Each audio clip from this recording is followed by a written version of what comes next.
Hey, DTA Nation, with the spring season right around the corner, that means it's time to start planning those grad parties. Old Southern Barbecue has great catering options for your senior. You can go with the barbecue staples like wings, ribs, or barbecue sandwich sliders, but they even have an incredible mac and cheese bar option as well. Congrats to all the seniors from DTA and OSB as you head into the final chapter, and go to oldsoutherncatering.com to get your grad party planning underway. And make sure to tell them that DTA sent you. Are you looking for a dedicated partner for your lacrosse needs? ES Lacrosse has got you covered. If you're brand new to the game, a seasoned vet, or a dedicated lacrosse parent, ES Lacrosse is the go-to partner for Minnesota Lacrosse and DTA Nation.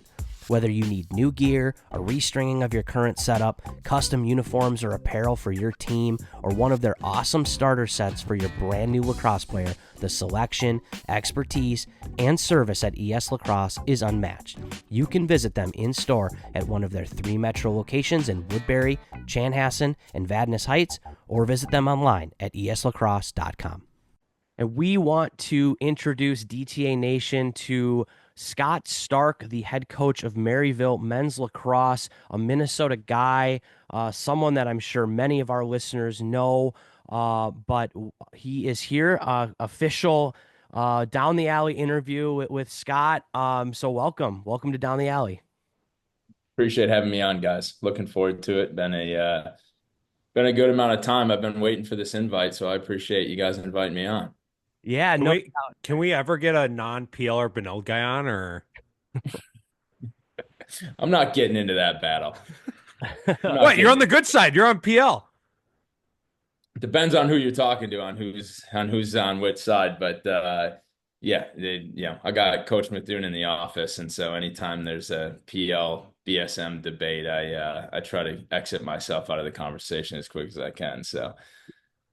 Yeah, and I know this has been a long time coming. We've chatted, off the record, kind of behind the scenes on things, over the years when it comes to Minnesota lacrosse, which I know that you still follow quite a bit, even though you're coaching at the collegiate level, players, teams, kind of everything.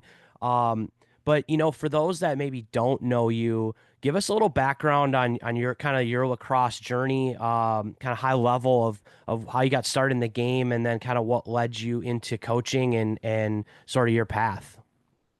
For sure. Hockey guy growing up, that was certainly a lot of my direction, and then kind of fell into lacrosse like everybody else in Minnesota. Is baseball seemed kind of like a scale down in excitement. So I jumped over to lacrosse. I think it was my freshman year of high school, and wound up playing lacrosse for PL. Wound up getting the opportunity to go and play for Rob Graff up at the University of Minnesota Duluth for collegiate ball. And got the opportunity to stay on staff there my 2 years after finishing up my eligibility, and that's really where I kind of fell in love with coaching and decided to pursue it into the NCAA by getting an opportunity at Linwood. So I came down to St. Louis in 2013, and spent a good amount of time there, 7 seasons over there, working for Coach Lang and kind of working my way up from a GA to an associate head.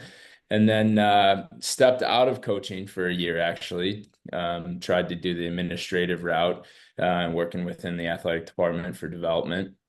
And quite frankly, knew almost immediately I needed my own game day again. And so when we got the opportunity to come over to Maryville in 2020, we jumped on it. Great institution, great setup for us to kind of build. And so we felt like it was the right move. And so we came over in 2020 to kind of step in here and continue the growth of this program.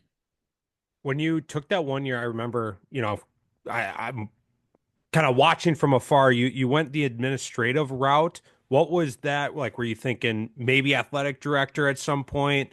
What role exactly was that? What, did you jump into kind of during that 1 year? Yeah, I went into development. So, I'd impress somebody, I guess, along the lines with a little bit of fundraising. And so the conversation is to do a little bit of fundraising for the athletic department. And it was an exciting new chapter. It was certainly a point in my career where it was kind of like, hey, I've been with Coach Lang for 7 seasons, and we had a lot of success, and I enjoyed coaching, but at the same time, I wasn't willing to just go anywhere. and take any job and move my family and everything else attached to it. And so it was more so just seeking the opportunity.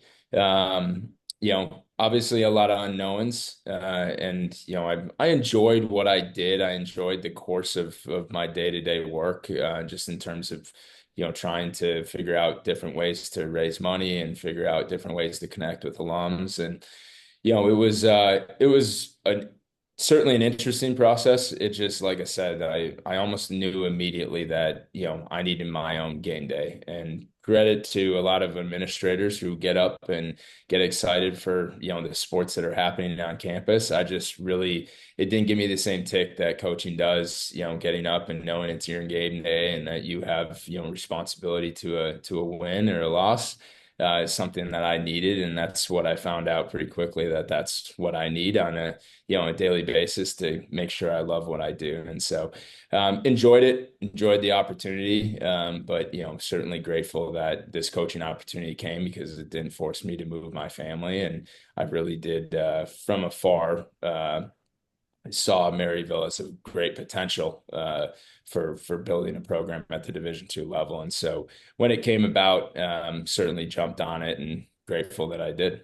I know you want to talk more Maryville, but before last Lindenwood thing, had a few buddies there. I think during your time, For any sure. any good Aaron Wiederhoft Wiener stories, maybe a Brunswald story. Like, what do you got for the people here?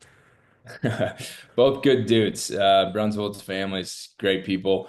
Aaron Wiederhoff was obviously, I think my story about Aaron Wiederhoff is I'm being an alum of Prior Lake. I think I went back to one alumni game. I wasn't very good at lacrosse. I think I have a better mind for it than I was a player, but I went back for an alumni game, and I think Aaron Wiederhoff was like a freshman, and my first interaction with Aaron Wiederhoff was, I hate this kid.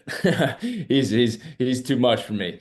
And I wound up, several years later recruiting him and bringing him into our locker room. And Aaron Wiederhoff is hands down one of the greatest teammates to ever, play for me. He was just a great dude, served his role for us, and certainly a character, certainly a good dude to be around on a daily basis, and certainly lighten the mood, but at the same time, came to work every day. So wound up loving Aaron, wound up going to his wedding and being a part of that part of his life, and still trying to connect with him on, whenever we can. But he's a great dude, and grateful for it. But yeah, my first interaction with him, I'm sure, was like many, being like, who is this guy?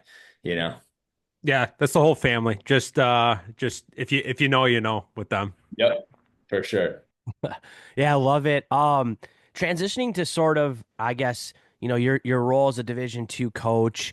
Give us, like, what would you tell somebody, a parent or a player, saying kind of like, what's D2? Like, what's D2 all about? Because we have a ton of Minnesota players, great Minnesota players that are going Division II. They're having great careers. Kind of what's your message to them about Division II lacrosse in general, and then at Maryville? I mean, I think D2's, I think my general message is there's a program out there for anybody, right? I mean, I'm an MCLA guy. I grew up in a non-traditional hotbed, and then certainly, Minnesota's high school ball has grown, but it wasn't that way when I played, right? I think we had two club teams at the time, and then I got the opportunity to go through that recruiting process with the Minnesota Elite.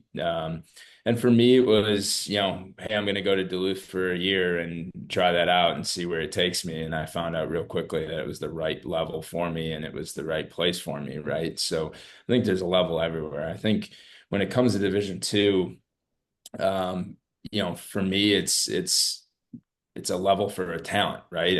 I think that there's talent for Division I, and when I say talent, I don't think it's necessarily a lacrosse skill thing. I think it comes down to an athlete, right? I think at the end of the day, the biggest difference is the discipline an athlete carries, and the discipline that an athlete carried at a point in their career, right? I think that when you certainly see kids going to Division I, high level Division I, there's a skill attached to it, but there's certainly a discipline in how they carry themselves and the discipline that they're focused on their craft, right? And so you see now, especially guys out of Minnesota, is the guys that are certainly going Division I or high level Division I. They're very skilled, but they're very disciplined, right? They spend a lot of time focused on club ball. They've been focusing a lot of time on their development. And so those opportunities come. And then you see some guys that end up in Division II, Division III, that are very talented players, right? They haven't matured as an athlete, whether that's a physical thing or that is a mental thing. And what we try to focus on at Maryville is we try to get guys that are, going to peak early, right? They're not going to peak early, but they're going to hit their maturity rate early with us, right? And so, I'll speak on Justin Simonson. He's a kid that, I got the opportunity to do an interview yesterday for him, and our program. And, a lot of it was that, Justin has grown into our points carrier and one of our most consistent guys. And when he came out of Prior Lake, he was obviously a very high level player out of Minnesota, right? When he got to us, there was still a transition. And I think he realized that early. He started kind of taking care of his body, really started kind of focusing on his craft, making sure he became a college athlete. And he's really exploded at this level. And so he was a Division I talent, had probably some Division I opportunities coming out of high school. But, I think when he got to us, he matured. He had a lot of confidence and he wound up blossoming real quickly. So I don't even think, he's a Division I talent. There's no doubt that he could play, mid-level Division I and have a lot of success. But he found a place where he can do it earlier in his career, and he had the opportunity to come in and, have that pressure to be that guy a little bit earlier in his career than maybe he would have if he went somewhere else. And so I think it's just an opportunity.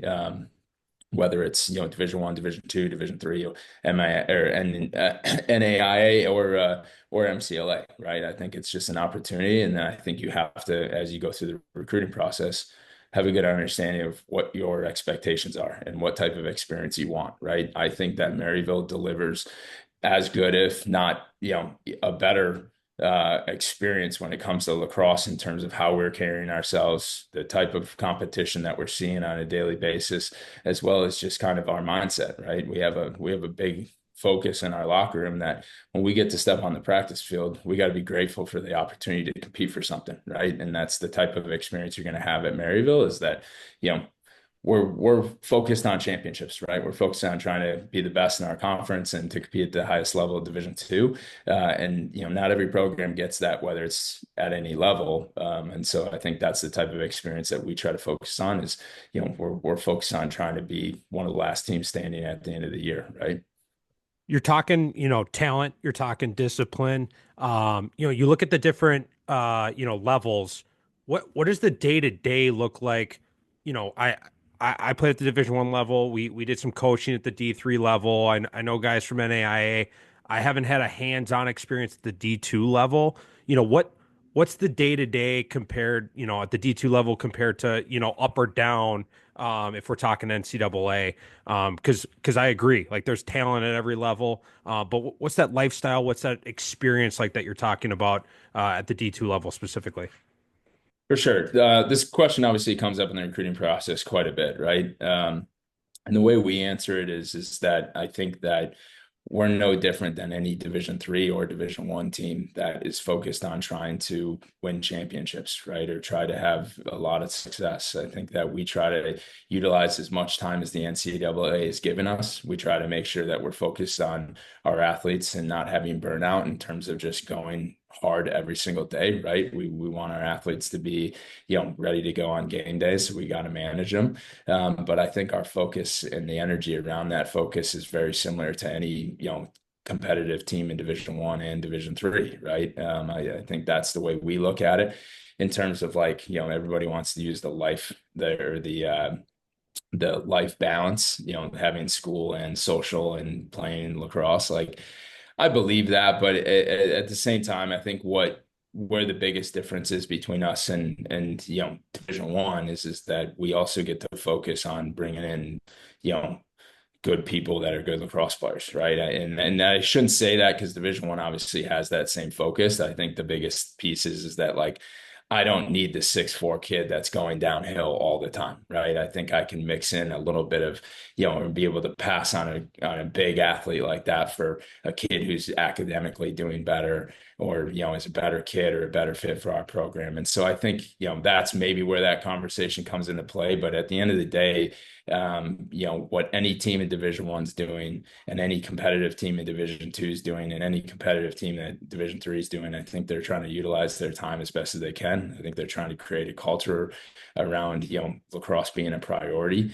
as well as just making sure that they're filling the locker room with a bunch of guys who are focused on, trying to continue to up their craft. And so I don't know if the time frame is that much different. There's obviously differences in between what we can do in Division One, but it's a couple hours a week more so than anything else, right? And so it's just maybe a couple hours here and there, but we get a longer time frame to work with our guys compared to Division One in terms of the fall. Obviously, D3 is a little bit of a different battle because their hours are minimal compared to what we have and Division One have, but that's even starting to expand a little bit too. So I think it's really, at the end of the day, it comes down to the type of experience. And, I think when it does come to Division One, Division Two, Division Three, if you have a competitive program and that program's focused on, trying to be one of the last teams standing, that they're probably utilizing their as much time as they can have from the NCAA, if that makes sense. Yeah, for sure. Um, Something that, kind of spurred this conversation and got this interview kind of scheduled was, you're starting a new showcase in Minnesota, and helping organize a new showcase in Minnesota. It's no secret that Maryville recruits a lot of Minnesota players, but the Minnesota Lacrosse Showcase, we've touched on it a couple times in previous episodes, like high level stuff, but would love to get a little bit more in depth on what the vision behind that is and kind of what it's going to be, to hopefully our listeners and whether it's parents, coaches, or the kids themselves listening, kind of what they can expect and if that's a good fit for them to sign up for and kind of start that recruiting process. For sure, for sure. I think to start it off is I got to give a lot of credit to the coaches, the high school coaches and club coaches in Minnesota for where the game is, right? I think over the past, decade and a half, the game has absolutely exploded. And that's come with a lot of talent. It's got come with a lot of collegiate talent. But you're getting disciplined athletes. You're getting kids who want to compete at a high level. And so when you look at that, you've seen the growth of the club game, you've seen the involvement that those club coaches have had, and a lot of them are, high school coaches as well. And the commitment to the game has obviously expanded, and the sport going varsity back in, I think, 2007, when I graduated high school, I think was the first year it had was varsity. That obviously helped because then people went into the youth and started developing it. And so just the growth in general has exploded. And there's a lot of people that deserve credit in that. And I think, where I stand, and Coach Peruzzi is another guy who's kind of helping run this thing and create this. And him and I have been traveling to Minnesota, with other faces that everybody knows, like Coach Turner's been there every summer, and we do a round of, camps or clinics in Minnesota, and have done for basically the last 10 years together. And every year we're kind of talking about, feeling like we're only seeing a portion of Minnesota, right? And we felt that it was very club affiliated in terms that, hey, we're going to the Unreal Showcase, or the TC Showcase, or we're going down to a couple other clinics and camps that are ran by the Loons and Team Minnesota, whatever it may be. So we always felt that we were coming to Minnesota and we're only seeing pockets of it, right? And so I think the idea was to try to create an event that is, hopefully going to welcome everybody. And so we can try to bring college coaches to Minnesota to see what they want to see. And that is, they want to see the landscape. It's really difficult to get out during the course of the summer because we're traveling a ton, right? And we'll see these teams, one-offs at certain tournaments, but we have to go to those specific tournaments to see the bulk of the talent, right? And not every town or not every tournament's going to have all the teams. And so now we're trying to, figure out where we're going. And basically what it comes down to is us as college coaches we have our pockets that we pick from, right? We have our relationships, we have areas, we understand, where we're going to get kids at a certain price point, whatever it may be, right? And so what we've realized over the past, decade, is that when we come to Minnesota, it's the same coaches and the same programs that want to recruit the area, right? And they're coaches that have found the value in Minnesota talent. They found the value in getting kids from the Midwest. And so the goal was to try to create an event that was going to see and invite and encourage as many Minnesota and Midwest kids as possible to hopefully get a good feel of the landscape and not have to, just go out east to catch one tournament. And that's kind of our goal, is to try to, have a event that is welcome to everybody, but hopefully we'll continue to, portray the talent that the state has. And being from the Midwest, I mean, I've seen it every summer, right? Like we see every team from the Midwest try to find certain opportunities in the area, but they feel they have to go out east to get recruited, right? And it's expensive, it's time consuming. And so having an event that's in your backyard, something that is, filled with college coaches that are focused on, trying to recruit the area. We want to see the talent, and we certainly want to give the opportunity for Minnesota kids and Midwest kids in general around the region to have an event that they can go to and be excited about and feel that it's a great opportunity for them to get recruited. So that's really the focus on it. And, again, there's been events in the past that have done a great job, and we've really enjoyed going out to those events. It's just, I think in a collective response from us college coaches is, hey, where's this type of kid, right? Or where's that kid that's associated with that program, right? We prefer that we kind of just take that out of it and, hopefully have an event that is very much tied to the talent in the state, and trying to encourage high school coaches, club coaches to support that. And hopefully they will do that, having, relationships like myself, Coach Turner, Coach Peruzzi, a couple of guys that have, been in the Midwest for a good period of time, that would love to recruit that talent, right? The event is in kind of middle of July, so it's placed nicely in the schedule for the summer. I think most of the heavy travel will be done by that point. July 22nd at Edina High School.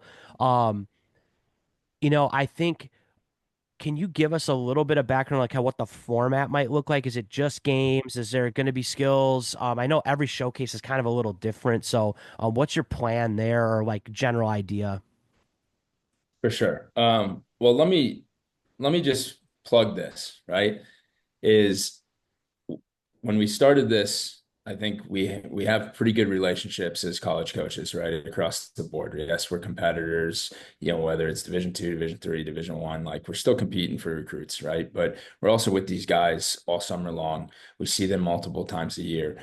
And what we've really tried to focus on is bringing, I think the number's around 20 right now and growing, but we have 20 coaches that want to recruit Minnesota in the Midwest, right? Like this isn't just a stipend event for a coach to come out and just make some extra money. We've focused on finding coaches that find value to come out and want to recruit the area, right? Like, and that are behind the idea of saying, hey, if we can try to build this, I can make that trip to Minnesota and it become extremely valuable for me, because then I won't have to just chase specific club teams, right? I can come to Minnesota and I can see the best talent in that area at that time, and that's going to be a great contact point for me, right? So like that's the focus, right? And it is very much involved with college coaches.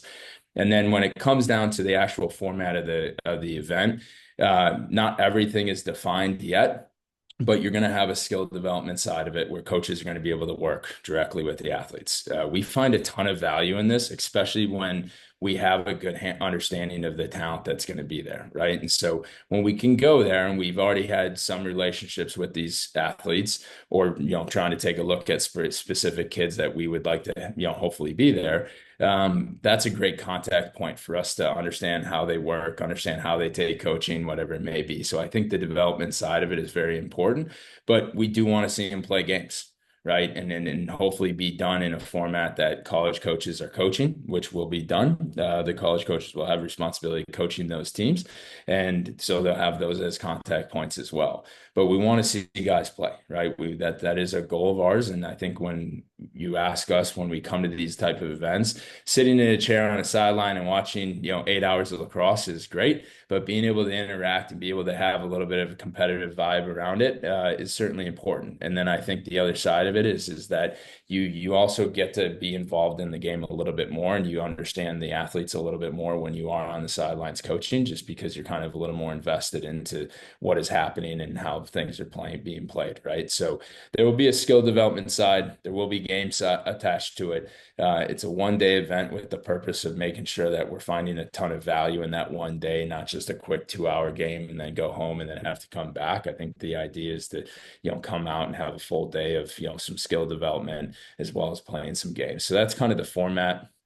Contact point to the college coaches is huge, as well as just, again, trying to set the tone of this event as we go into the summer, is saying, hey, it's a great opportunity in the backyard or here in the Midwest, where you're going to have a collection of coaches that are there because they want to recruit the area, right? And then, if you ask me, we're recruiting, on the road basically June through July, and I've always done very well with events at the end of July, because at that point, the rising seniors are kind of in their process and they kind of have a good idea where they're going. And then we get the opportunity to also start to really focus on the next age groups and being able to get a understanding. So if you're a 27 or you're a 28 and you attend this event and you do well and you stand out, that's going to set you up your process going into that, fall in a great way, right? And so I think, we originally had it for just 26s and 27s, and I think, with some conversation with college coaches, that especially at the Division I level, of just saying, hey, it's a great opportunity for us to kind of get a good pulse on what's happening with the 28 group, and same for me, right? I get to follow Minnesota lacrosse a ton because we have a bunch of guys from Minnesota. But it's not always easy to track that. So getting the opportunity to kind of see the next, group that's coming through is also really important, just so you get a little bit of a pulse that's going on with the area and kind of an expectation as you kind of go into those future classes, if that makes sense. Makes a lot of sense, and that mostly answered my next question. What ages should consider a showcase like this? Obviously top talent, juniors, rising seniors, probably definitely want to come to this event, but I do a lot of youth, I do a lot of younger players. I had a freshman ask me, for this upcoming summer, hey, should I be going to these showcases if we're, locally, if we're at, a tournament out east, make it a 2-for-1, hit the showcase before, yada, yada, yada. I'm like, it's not a bad thing to get exposure to that at a younger age for that player specifically. Sure. Get around coaches, get comfortable around college coaches. It might be intimidating your first time as a freshman or whatever, you might be, getting comfortable in that environment. I recommend, am I on the same page as you? Would you have a similar sentiment? Yeah, I mean, we talked about maturity earlier, right? So like I can sit there and say like, hey, we're really focused on 26s and 27s right now, right? Like if a 28 comes across an email or a 28 we see in an event, like I'm probably a year removed away from really focusing on that individual, right? But you also talk about the maturity of an athlete. If that athlete is attending showcases and attending camps and has an understanding of the environment, he's going to grow his process, right? He's going to grow his understanding of what the expectation is, but also how to handle himself, how to handle that environment, I think is really important. So I would never say that a 28 shouldn't, attend some of these. Obviously, it comes down to a financial cost and a time cost that comes into play for families. And so I would never say it has to be done, right? But if you have the means and you're going out to an event, whether it's in the Midwest or on the East Coast, and there's a showcase and you can fly in that day and attend that showcase, I certainly don't think you need to attend all of them. But we find a ton of value as college coaches in that type of stuff. I mean, we love to attend those Friday night showcases before the tournament, because if we see an individual and then get that opportunity to see that individual again the next day, playing with their club team, it's just that's two contact points that I think are extremely valuable. I think showcases prospect camps and tournaments all have their benefits, right? I have a personal opinion in terms of like how many how many prospect camps we got to go to, and high level prospect camps that we got to go to. I don't think that all needs to take place all the time. I think it's kind of, when it comes to prospect camps, it should be a little more centered on the type of institution and the region that you're trying to go to, so you get a good feel. If you want to do a high-end Division 1, prospect camp to get a feel of what that's like, and then attend another camp at D2, D3. I think that there's value in that in terms of just understanding the environment. But as far as like showcases and camps, and tournaments with club coaches or club teams, like, I think it's all valuable. And like I said, when we talk about maturity, this is where you see it, right? You see these kids playing with different athletes. You see these guys playing, a lot. I think the idea of the more we play develops. I firmly believe in that. I don't think they need to play, 9, 10 weeks a summer, but I certainly think that the more we can play and the more we can experience, and the more guys we can play with, not just with our club team or just with our high school team, but be able to go to these showcases and learn how to play with others around us. I think it just exposes you and exposes you to new systems and new type of players, and you kind of get a good feel for it. Plus, at the end of the day, there's an experience behind all of this that I think is extremely valuable. I'll never forget my experience of playing with the Minnesota Elite, and going to those camps, traveling with that team, getting to know some guys that I still talk with today. And I think it's a really cool environment, and we see it at our college level, and we're recruiting, and say a kid doesn't attend our institution, but he goes to another institution. But you see a bunch of our athletes that had relationship to those athletes. Like, it's just kind of a cool environment that, I think is created in this summer showcase or the summer circuit. Yeah, and you said, kind of back, when we started that, there's potentially going to be some skill work, maybe some like skill development stuff before the games, and obviously everybody loves games. They want to get out there and compete. But I will say, I've had personal feedback with players I've coached when they've gone to showcases. I ask them how it went, and a lot of them love that skill portion, because a coach might come up to them and say like, hey, put your hands here, or twist your hips there. Just, it's like a small little nugget, and they may take that personal connection away and be like, hey, cool, like the Maryville coach talked to me, and like I'm really interested in, like, he was, he noticed something in me, even if nothing comes of maybe the games, or maybe that, whatever, they got that little opportunity to connect. And I think that's super cool. I'm glad you guys are doing that, because I think a lot of players in Minnesota look up to Division like 1, 2, 3 college coaches. We don't have a ton of those people around here. So, whether it's something kind of menial or rudimentary to you guys, those things are really important to the kids here. And I just know that I've had multiple instances where a player has specifically called the skills part out more so than any of the other stuff. So it's funny how sometimes we forget that stuff as coaches, or at least I do. But I'm glad that there's going to be a mix. And I'm on the website right now, mnlacrosseshowcase.com. There are logos of the schools that are committed to attending. There's a ton of great universities here. A lot of places that, like you have mentioned, recruit Minnesota kids, like recruiting the area, have had kids from Minnesota go there, have success there. This is shaping up to be a really great event. You answered all my questions on the event. PMAC, do you have anything else for Scott before you let him go here? No, I don't think so either. And I think you hit the nail on the head. It seems like it's set up to be a really valuable event for people here, right? It's something in their backyard. You know, it's checking all the boxes at first glance. No, go ahead. Can I just say this? You guys have, I think this podcast and the following with this podcast is huge, right? And I appreciate the opportunity for us to come on here. And I think the one thing I just ask is, you know, from a support standpoint, not just from you guys, but from the high school coaches and club coaches in the area. It's like, I really do think that the development of Minnesota and the reason why there's such great talent coming out of it, as well as the growth across the Midwest in general, has a lot to do with the fact that there's a lot of people invested, right? And I don't care who you are and where you're from and where your market is and whatever it is. I think that an event like this, if it gets great support, can be really, really valuable for all involved, right? And I really do believe that because I think at the end of the day, club coaches want to get their guys recruited and they want those relationships to continue to build. They want their guys to go on and find, success beyond, the club days, right?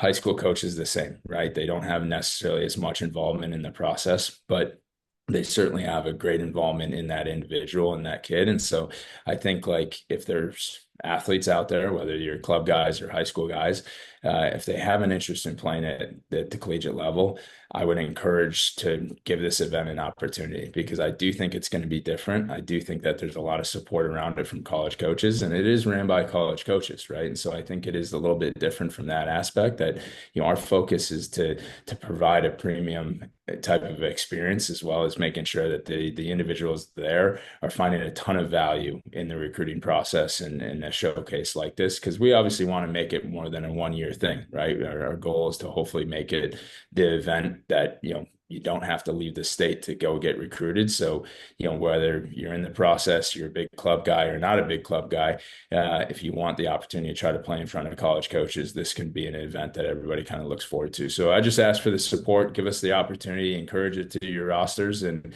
let's see if we can kind of build it into something that we can all be proud of. And as a Minnesota guy, I again give a lot of credit to everybody involved, high school coaches and club coaches, for where the state is at because I'm super proud of it. Obviously, I've reaped the benefits of your work because we have a ton of Minnesota guys on our roster, and we're finding success with those guys, and they're having a great experience. And so, I'm proud of being a product of Minnesota. I'm proud of being a product of Prior Lake. But at the end of the day, I'm excited for the growth of the game and continuing to try to recruit the kids out of the Midwest as well as Minnesota. Yeah, great message. Once again, mnlacrosseshowcase.com. You can register on the website. And if you have questions, Scott and Joe, their contact information is there. I'm sure you can reach out to them if you have specifics, but highly encourage any Minnesota player, even if you're not quite sure what your process is going to look like, but you're maybe starting to think about it. This could be a great starting point for you. If you're in your process, you're deep into it, and maybe got to get a few more looks and figure it out. This could be a great option as well to kind of finalize some things. Film is included in this event, so that's always really valuable as well. So looks like a great event. We're going to support it, and I hope that the rest of the Minnesota lacrosse community does as well. Excited to see kind of where this goes and builds in the future. Hey, shout out to you guys, right? Maverick, Cascade, as well as the guys at North Star for helping support this. We really look forward to continuing to work with you guys. And I do want to get on with a salsa review at some point. So maybe we can make that happen in the future. And I do got to bring something up from a past podcast. When you guys had Sean on, you guys were talking about film exchange. I'm encouraging everybody to have film exchange. Get the film out there. Get the film out there, and let's put it out there. You know what I mean? agree. I think it should be like I don't know why it's not like college. There should be a film exchange. Everyone's filming games now. I don't know if it's I don't know what the platform needs to be, but I agree. And we should probably do a salsa review at the MN Lacrosse Showcase this summer. Love it. Yeah. Love it. Let's do it. Here we go.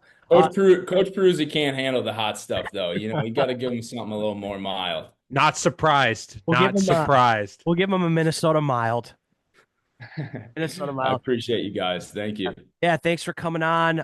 Looking forward to this event. Good luck the rest of your college season. Hopefully you guys are playing deep into May, June, whatever. Memorial Day weekend, I think, is the last day for college. So hopefully you get there. And we're cheering for you and all the Minnesota guys here on Down the Alley. Appreciate it, guys. Thanks. PLU, we're rooting for you too. Talk to you later. Later. Yep. Are you looking for a dedicated partner for your lacrosse needs? ES Lacrosse has got you covered. If you're brand new to the game, a seasoned vet, or a dedicated lacrosse parent, ES Lacrosse is the go-to partner for Minnesota lacrosse and DTA Nation. Whether you need new gear, a restringing of your current setup, custom uniforms or apparel for your team, or one of their awesome starter sets for your brand new lacrosse player, the selection, expertise, and service at ES Lacrosse is unmatched. You can visit them in-store at one of their 3 metro locations in Woodbury, Chanhassen, and Vadnais Heights, or visit them online at eslacrosse.com. Hey, DTA Nation, with the spring season right around the corner, that means it's time to start planning those grad parties. Old Southern Barbecue has great catering options for your senior. You can go with the barbecue staples like wings, ribs, or barbecue sandwich sliders, but they even have an incredible mac and cheese bar option as well. Congrats to all the seniors from DTA and OSB as you head into the final chapter, and go to oldsoutherncatering.com to get your grad party planning underway. And make sure to tell them that DTA sent you.